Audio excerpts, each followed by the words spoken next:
All right. Hello. How's everyone doing today? Welcome to another podcast episode of Mom Keys to Mental Peace. And I have another special guest today, so I'm just going to give her a moment to hop on. And we're going to jump into this thing. Sent the invite. Sent the invite. All right. Hey, hey. Hey, hey. Can you see and hear I me okay? I can. And I'm like at work in a closet, kind of literally. Hopefully, y'all can see me. Yes, I can see you. It's all good. Making it work. Yeah. But Yes. I'm so, So I'm excited. me too. Me too. I was like, I feel honored. Not Tari asking me to be on her podcast. Girl, yes. When I saw your post about like things I wish I would have known, I was like, this ties in perfectly for what I'm doing this month, focusing on education. So anyone who has missed any past episodes on the podcast, we started with early childhood, and then yesterday we did middle school. So now we're doing college life. And, even though I have a middle schooler, I feel like, this information is relevant to me. The sooner the better, and the more you know, the better. Absolutely. So I'm going to do a Yeah. quick intro, and then we'll hop right into it, okay? Okay. All right, so welcome to the Mom Keys to Mental Peace podcast. I'm your host and sister in Christ, Tari Kaya Allen Butler, and I help millennial moms declutter and organize their thoughts so they can achieve total life harmony without losing themselves. Tap in each week for the Mom Keys to Mental Peace podcast, where you will learn major keys to stop coming up short on your goals and start leveling up for the type of lifestyle you desire God's way. Ready to level up? Let's do it. All right, so I'm going to introduce my special guest today. Now, real quick, I know it's a whole Southern thing for that last name. Is it McIver or It's McIver? McIver. My granddaddy's always taught me it's McIver, but I mean, it's not. I don't get offended either way. But I just remember my granddaddy always being like, "Your last name is McIver." Yes, I wanted to be sure I was politically correct here. So we have the wonderful Miss Carmen McIver, and she currently serves as a director of new student experience at the University of District of Columbia. Shout out to my hometown. She has a bachelor's degree in sociology and communications, as well as a master's degree and master of education in student development. She has 8 years of experience, so definitely knows what she's talking about here. And she is a first generation college graduate. That is amazing. Carmen has a passion for helping underrepresented groups succeed in their higher educational journeys. She designed a peer mentor program for ethnic minorities and first generation students on her campus in her sophomore year of school. You Sorry good, for my. girl? You're good. You're good. She was later hired to work for communities and schools in Charlotte, North Carolina, where she led a team to produce college prep programming for junior and senior high school students. That is so dope to me. Then she moved to Dallas, Texas to work in offices such as accessibility, student engagement, student success, and inclusive excellence. And now, as I shared before, Carmen currently works in the Office of Student Success as a director of new student experiences as she continues to work with first generation college students and help them excel in their academic careers. So we have someone special here, definitely, to talk about all things college. And I'm excited for this because I did not go off to a four-year college, so I don't have a lot of information. My mom did graduate from a four-year college, I will say that, but it kind of stopped at her. So I'm excited to learn today. All right. Yeah. So when it comes to preparing for college, Carmen, how soon should families start planning, and what are some things that they can do to prepare?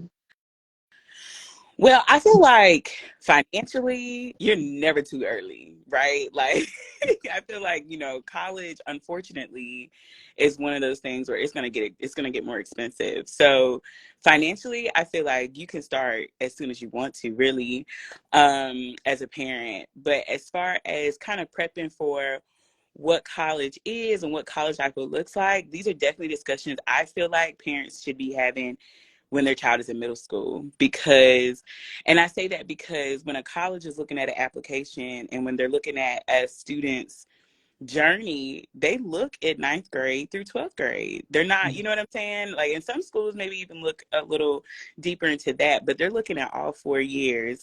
And so while I feel like, a student may can start off high school really rough and maybe change, throughout, like that's cool, but they're still thinking about what you did from ninth through 12th grade. So as far as, the college conversation and and how your child kind of, wants to make sure they're having the habits, whether it be study habits or, how they apply themselves in school. That's a conversation I feel like that could be had in eighth, like in the middle, like in middle school, 7th to 8th grade, so that by the time they get to ninth grade, they know, oh, it's game time now. Everything I do from now on until the time I graduate, somebody is recording it and they're looking at it to make a decision based off of what I'm doing. So I think those conversations early, like in middle school, is really helpful for a student. Yes. And I love how you touched on like just the whole mindset thing of it, because I feel like, teachers kind of give us that warning, like, in ninth grade they ain't gonna take this, and 10th grade they ain't gonna take this. Like they're always talking about that next level that's not gonna take our mess. So I do feel that, but I do love how you're talking about like the mindset of it, like studying, preparing, because this is like money for you to learn. Mm-hmm. Like, and we just said that it's not cheap. Like you're not about to be in here just missing assignments if you don't have the work ethic Mm-hmm. to keep up with college. And I think that's really something, like you said, that can start in middle school. Are you turning in your assignments on time? Here. Are you completing your work? Here for free? For free. Right? So for free. Are you doing this for free? So right. Right, like that matters. So I think that's really something, and a point that I'm going to point out to my son. I know that was there was just one particular class last year that he struggled in, where the issue was because of work not being turned in. So I'm going to try to connect that to college with him, like, okay, well, what are your resources that you can reach out to, who can help you, tutors, things like that, to get Yeah. this stuff in and complete it. But that's really important that you're telling him, like, okay, well, who do we need to reach out to? What resources do you have? Because a lot of times, like our students, and I see it all the time, every day. A student will come to college and they'll be like, man, I'm struggling in calculus. Okay, well, tutoring is free. Like, go to the tutoring center or, talk to somebody in class. What maybe they have notes that you don't have, and stuff like that. Like, those are the things, again, I say just preparing for those students in the middle school and high school. And again, all those resources I'm sure are free, at least in high school and middle school. Yeah. I would think. So in those times, like, yes, like if you don't know, that's cool. Nobody's expecting you to have the answer. And there are some subjects that students, it's just hard. I'm not a science girl. Like I'm not good at science, honestly.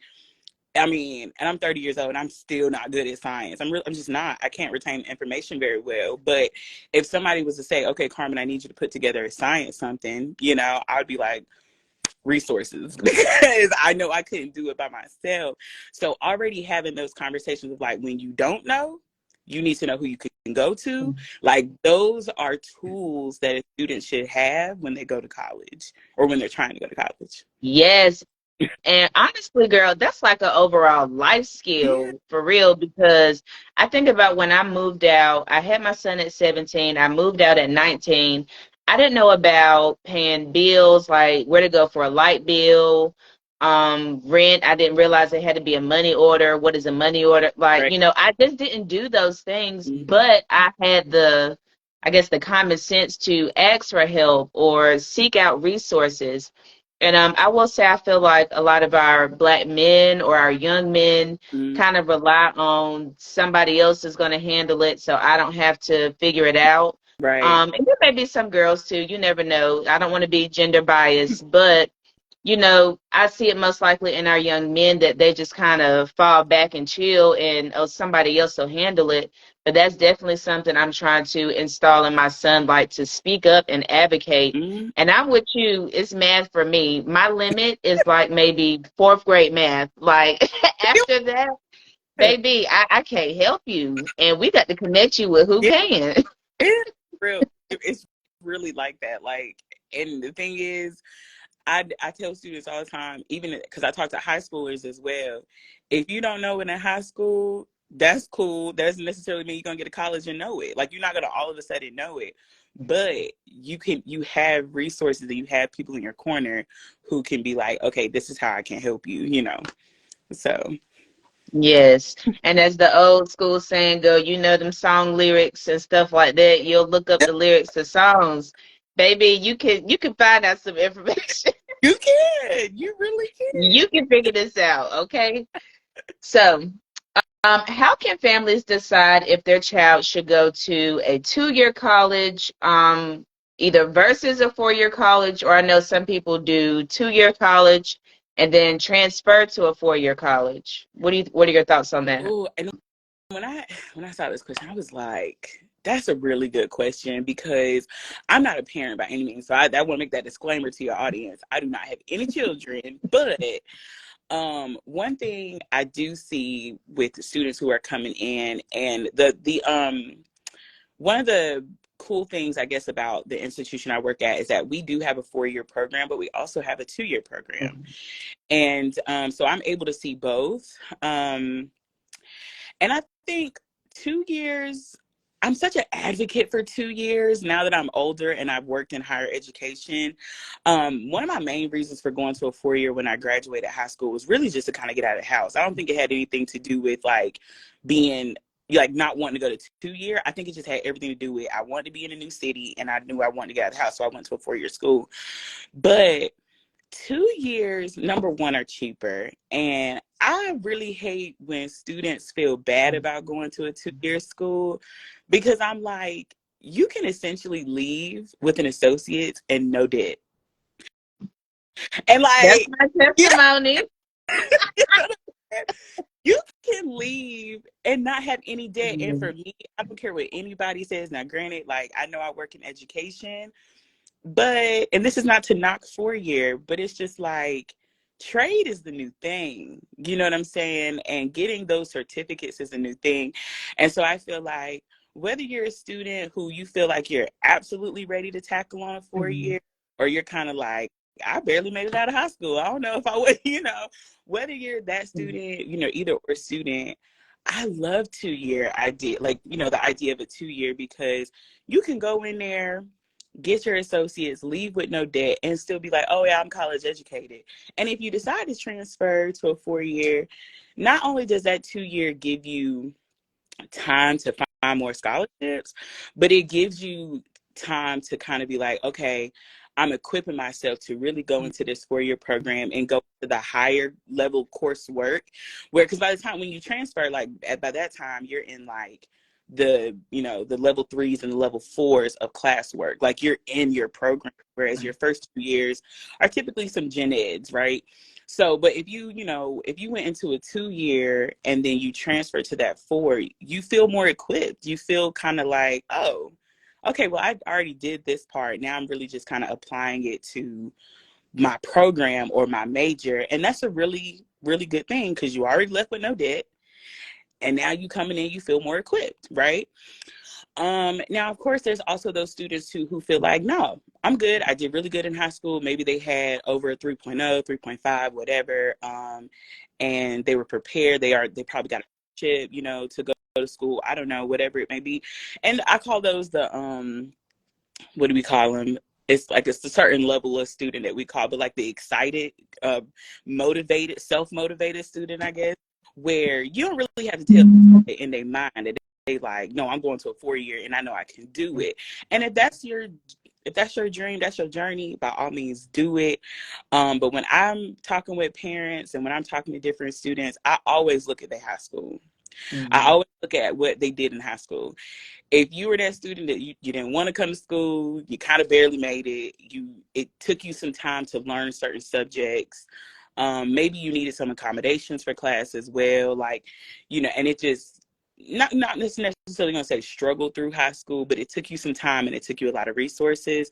I'm always pro 2 year, because at 4 year schools, they tend to just kind of throw you in there and you just got to figure it out, right? But 2 years, I believe, have a little bit more resources. And they also there's time for you to figure out, okay, what is it that I want to do? And how am I going to go about doing it type thing. I feel like 2 years give you a little bit more comfort when it comes to making those decisions. Um, but like I said, when speaking to parents, if you do have that student where they're not necessarily the self-motivated student where it's like you can give them anything and they just gonna do it and they're gonna be excel in it, I advocate for 2 years so hard, because school is not, first of all, school is not for everybody, but Mhm. two, I just feel like school, though, while everybody is not for school, school is for everybody. So if you are that person that's like, okay, I do want to at least get a certificate in something, or I do want to get my associates in something, then yeah, absolutely do that your program, and encourage your student and let your student or your child know this is still college. You're just starting off with your basics right here, and then if you want to transfer, cool. If you don't, that's also cool. So that would be my suggestion. I feel like if I had children and they were like, I don't know if I probably would just be like 2 year, because that really is Yeah. one of the ways where you can graduate, you can leave with no debt. You know what I'm saying? So, but that's just me. That's just my opinion. Yes, and I may be a little biased on this because I personally have two-year degrees. So my first one is in early childhood education, and my second is in speech language pathology assistant. Hmm. So I chose that because, like I said, I had my son at 17 and I graduated high school early. So I decided, to stay home and do a 2-year college instead of going off. Now, let's be clear. Before I got pregnant, I had no college plan, period. No 4-year college plan, no 2-year college plan. I was just kind of, going through high school, doing whatever. I wasn't looking into scholarships. There was no conversation about college in my life. So, and I just shared this yesterday, how I felt like me having my son was that like fire of ambition that I needed under me. Like, all right, girl, you got to do something with yourself. You got to do something with your life. And I chose early childhood education because my mom was a teacher. We have a history of education in my family. And that was my ultimate goal, to be like a teacher assistant and then go to a 4-year college to be a teacher Hmm. at Fayetteville State, actually. But something didn't go through with the financial aid stuff, and I was not able to go. But God just works like so amazing. Like He literally set up my path, and as a result of me being a teacher assistant, I connected with the speech therapist, and she told me about the program at Fayetteville Tech for a speech assistant. And when I say I feel like I'm in my zone, like Yeah. I love my career. I love it so much. I have no student loan debt at all. I'm using both degrees. Oh my God. Where you go, girl? The light. I'm telling you, when you don't move for a while, Oh, oh, wow. you got the motion. We have motion lights in here. That is too funny. But yes, I have like no student loan debt at all, and I'm using both of my degrees, and that was something that I noticed you pointed out too. Like, we're not just about to be going to for a year and not knowing. That's the thing, not knowing what you want to do. And I don't think a lot of people understand that those core classes that you explain are at the 2-year college. You can do them there for cheaper and then transfer. And I don't know how many schools have this. I know in Sanford, our hometown, they have a program called Lee Early Hmm. College where you're in high school you're going to the community college, but you graduate high school with an associate's degree. Yeah. And I remember they started that program right when I got to high school, so maybe like 2007. And all I heard was, you're going to be at a college, you're not going to be around your friends, you're not going to be able to do sports or whatever. And I was like, oh no, I don't want that. That But was as an me. adult, girl, as an adult looking back on that, I was like, you know what? That would have been a really dope opportunity. Like, it Yeah. makes so much sense, like, to take that path. Like, I know I have a coworker who both of her sons are in that program, and this is his senior year. He'll be graduating with an associate's in science. Mhm. Like, how for free? For For free. free. For free. And you know what? To add on to that, so many states, and I know North Carolina is one of them, so many states have adopted what's called a promise program. And the promise program is essentially it's a it's a last dollar scholar program.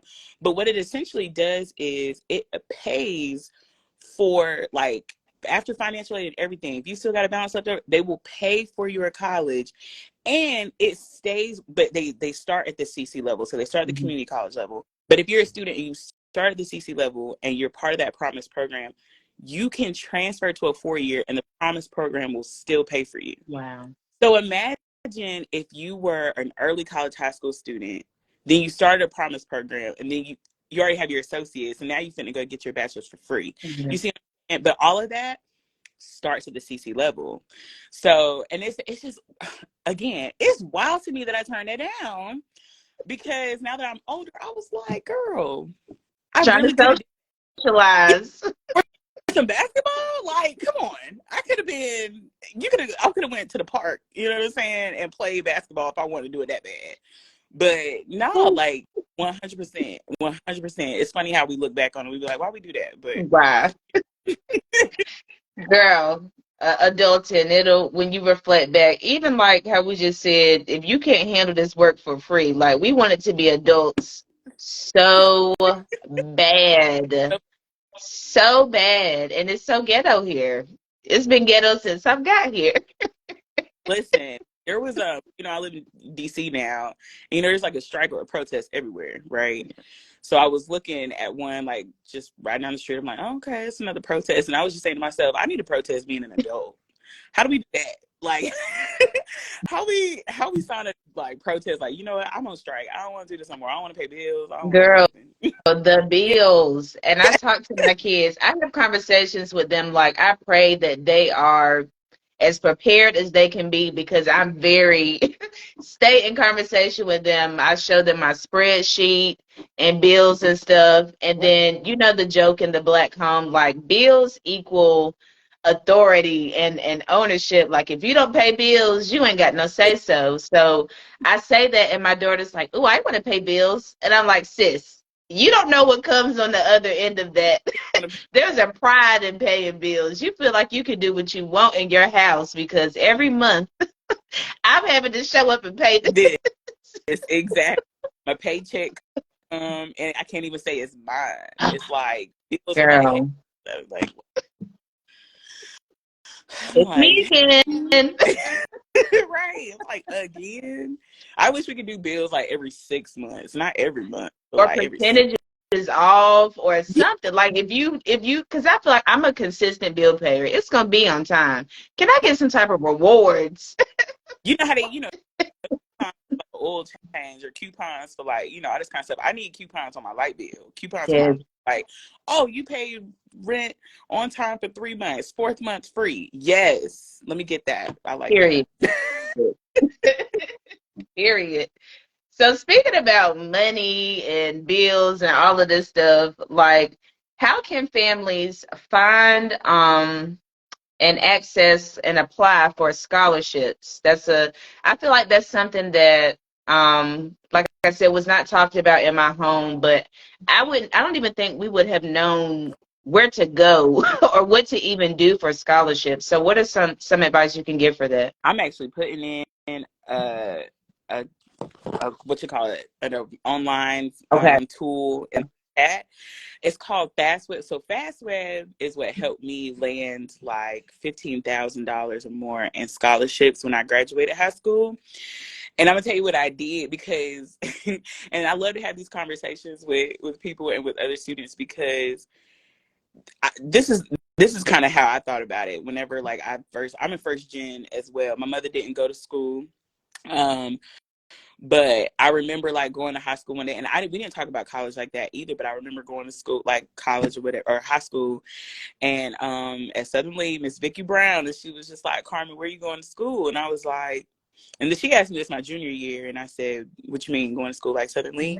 You know, she was like, "No, where are you going to college?" And I was like, "I don't know, I'm not going." Like, you know, because I didn't think I was gonna go. She was like, "Oh no, you going to college? You going to college? You have the grades. You should go to college." I was like, "Okay." So I remember coming home telling my mom like, "I want to go to college," and she was like, "Okay." And so I remember looking at the price of college. Yeah. And remembering, and like I remembered also knowing that like that is not how much my mama made a year, right? So like I was seeing college, at least the college I went to was it was like $50,000 a year. And keep in mind, I was being raised by a woman who was not making that much a year. I kept saying to myself, "How am I gonna do The this?" math won't mathing. Right? I was like, "How am I gonna do this?" So I remember saying to myself, "Okay, I gotta find money for school because how else am I gonna get there?" So every Saturday of my senior year, this is no joke. You can ask my mom, my sister, anybody. Every Saturday of my senior year, I got on FastWeb and I applied for scholarships. And I didn't care if I didn't get them or not. Like I was applying all of it just because I knew I needed money for school. And so there are scholarships that are even available for students as early as their sophomore year in high school. Wow. So as far as that conversation about scholarships, unless your student got a free ride to school, the money, oh, that never stops. The looking for the money, it should never stop. Like never stop, because you can accumulate so much that even if it does outweigh the bill that you have for school, they will refund it and give it back to you in cash, right? So I would say fastweb.com. Another one is KPEX. So these are all like they're kind of like the Google of scholarships. What's going to happen drop is that one in the chat too. Yeah. Thank you. And so, guys, I will. I'm going to screenshot and add it to the show notes as well. Yeah, and so a lot of times, what's going to happen is like you put in your information. You can put in that, hey, I'm a sophomore, I'm a junior in high school, I'm a senior in high school, whatever. You put your GPA. You can put where you're from. It'll ask you all the questions, and then from there, it'll pull every single scholarship that you qualify for. So some scholarships, it's just a simple register, click, you're done. Some scholarships, it may take, okay, you have to write a paragraph, like, an essay or something about it. Some of them might ask you to submit, like if it's a science scholarship, maybe you got to submit proof of your science project. I don't know, something like that. But either way, it'll pull hundreds of scholarships that you qualify for based on the demographic that you put in and the information that you put in. And then from there, you just click and go. You apply for the scholarships. And like I said, those can start as early as a child being 15 and a sophomore in high school.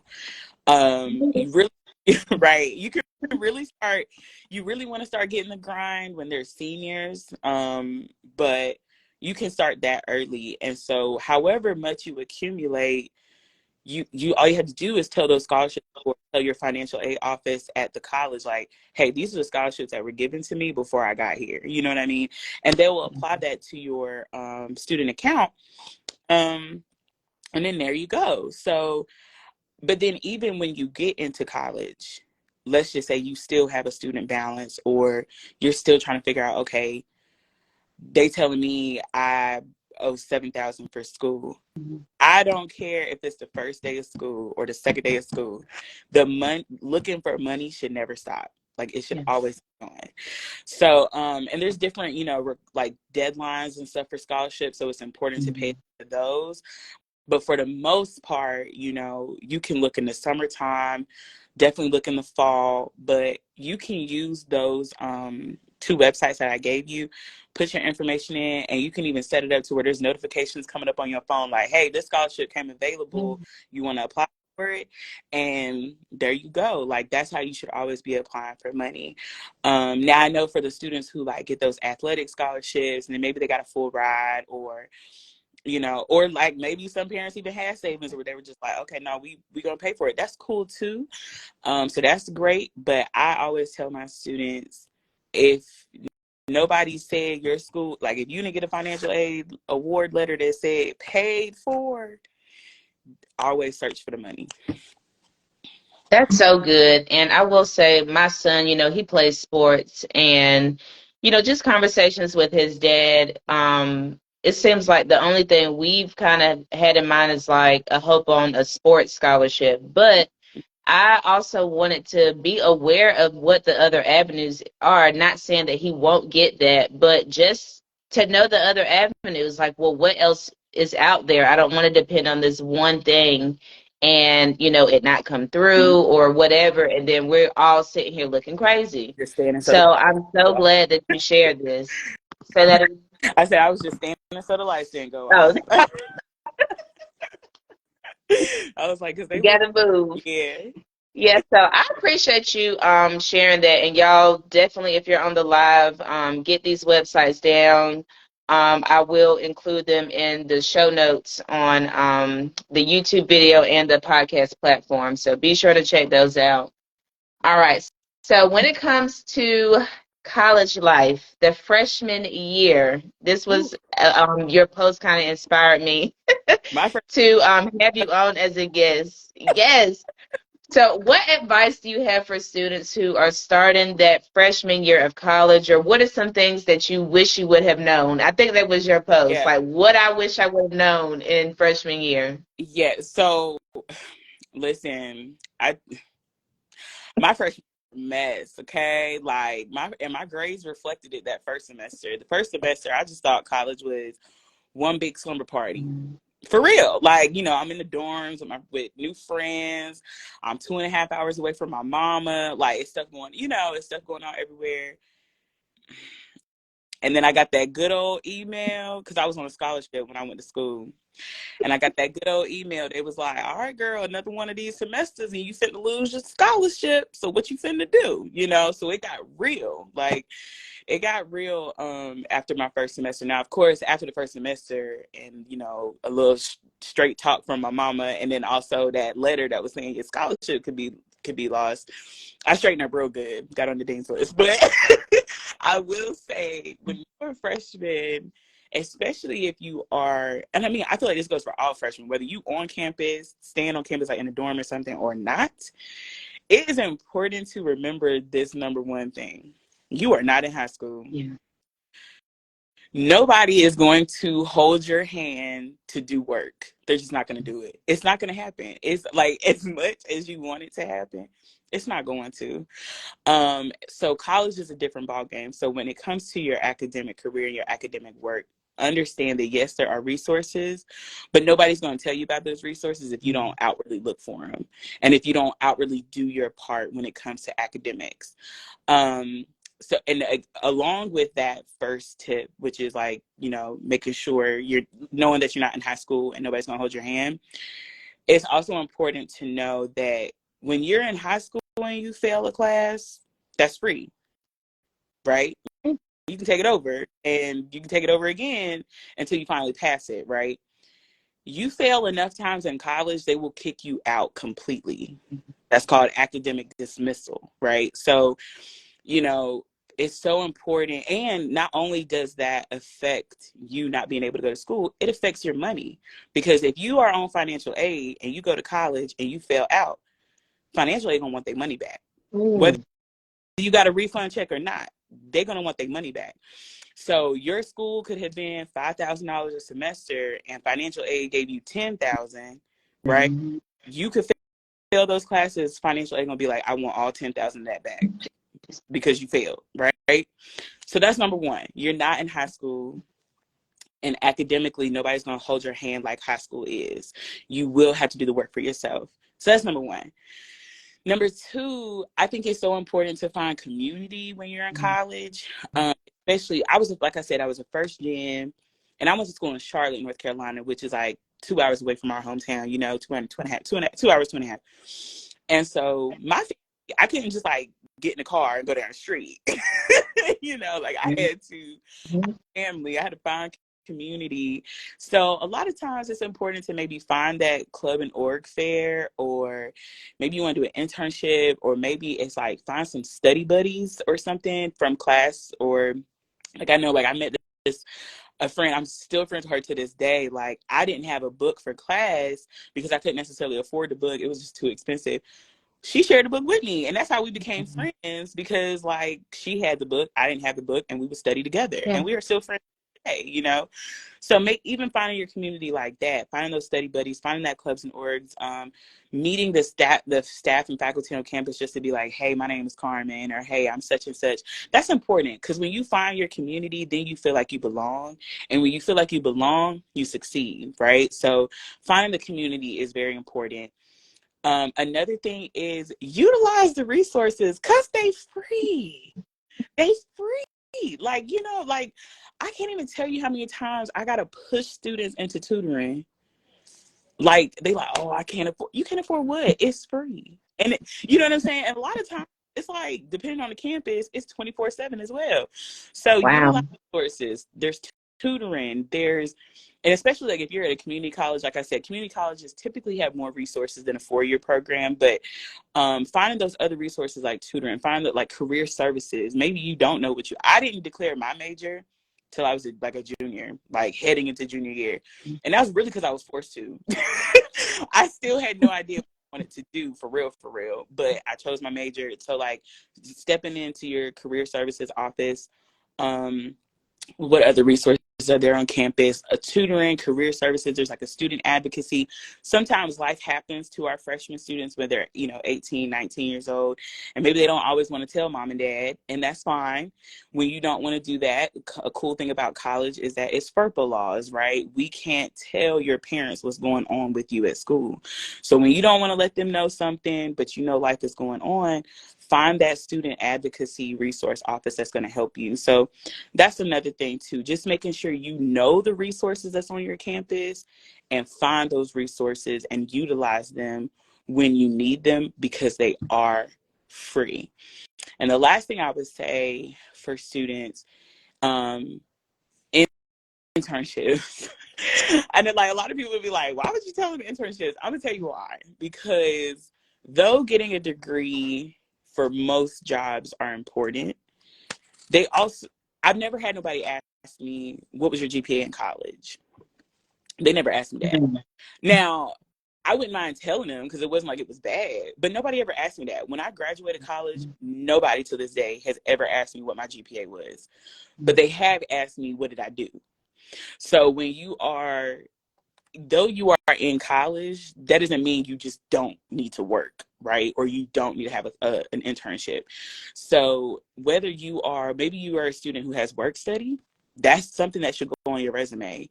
Or if you did an internship in the summer, like maybe you weren't taking classes, but you did an internship in the summer, that can go on your resume. That way, from 18, 19, 20, you're building a resume before you actually get into the workforce. That's important, because nobody wants to see on a resume all you did was go to school. Nobody's going to hire you for that else. So I would add that. All of those are great tips, and it kind of goes back to the high school thing. It's like just a restart. How you would like, it starts in ninth grade. They're watching you, what you're doing, whatever, for college. And now in college, it's like, okay, well, you need to be building that for the workforce. And a lot of people run into that when they come out of college with their shiny degree. Mm-hmm. And the job is like, well, you got to have X amount of years of experience. And they're like, well, hire me so I can have the experience. Mm-hmm. So that's a great tip to keep in mind, Yeah. to start at your freshman year. That's so good, Carmen. All Yeah. right, this has been so good. In conclusion, were you going to say something? I'm Oh, sorry. no, no, no, no, no. Okay. In conclusion, what advice do you have for parents who are sending their child off to college for the first time. What are some ways they can best support them? I will say I have a coworker who her daughter is in, this is her sophomore year, and I love being able to hear their conversations, the questions that the daughter has. She's the mama that's pushing her like, you better go to them free resources. You better eat that lunch in that cafeteria, like Yeah. all the things. So I'm loving to be on this side of it, to hear her perspective as a parent. So just what are some things that parents can do to best support their baby going off into the new world? Yeah. Again, I say this is hard because I'm not a parent. Because it's like, I know, I mean, I even do it with the students here where I don't want to let them go, but it's like, they're grown, Carmen. You gotta let them graduate. So I can only imagine what it's like to like see somebody from baby Yeah. stage, and then now they going off to college. Um, but honestly, like this is not like, like I said, I'm not a parent. This isn't a parent expert opinion, but I really truly always encourage parents to allow their student to self-advocate for themselves. Like, so another thing is, again, college FERPA laws. So when a student is enrolled in college, us as staff and faculty, we're not allowed to tell their parent what's going on. Like, we can't. It's against the law. So and so I wish a lot of parents knew that, like, whatever's going on in the dorms, whatever's going on in the classroom, whatever's going on with the financial bill, whatever's going on anywhere, the parent is no longer the person responsible for any of that. It's the student.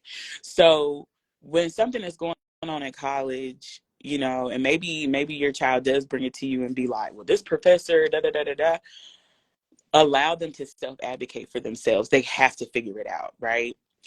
Another thing I would say is send money. Like, they gonna be broke because they definitely gonna be asking. They probably gonna be using it on food, or they going somewhere. College nights in Charlotte was Thursday. That's where my money was going. But yeah, like I would definitely say let them self advocate, send money if you can, and then lastly, try not to like confuse what you want from them with what they want for themselves. I say that because, like, when I was going to school, I think my mom, she didn't push me to do this. Like, she was just always say, like, don't you want to be like a lawyer? Don't you want to be, somebody in the courtroom or something like that? And in the beginning, I thought, yeah, because I was like, okay, I do like to stand up for people, and I do bring up good points when I'm arguing, but I didn't really, like, feeling right. It wasn't sitting right to be like, yeah, I see myself as a lawyer, So once I got my mom's mindset out of my head and was just kind of like, okay, I don't really want to be a lawyer, it was easier for me to be like, oh, I actually really like people though. So I did sociology because I was like, I really like people. I like studying their behavior. And I did communications because I wanted to be able to learn like how you can, communicate with different people and stuff. So that was my comfort zone. So when you try to get out of your mindset of what you feel like they should be doing and just let them do what they want to do, because they can come and be like, I think I want to be an artist. And you may be like, what? You know what I'm saying? But if that's what they feel, that's what they feel. Let them feel that way. No judgment over here. We don't judge students on the staff side, like when they make their decisions. So sometimes I want the parents to do the same.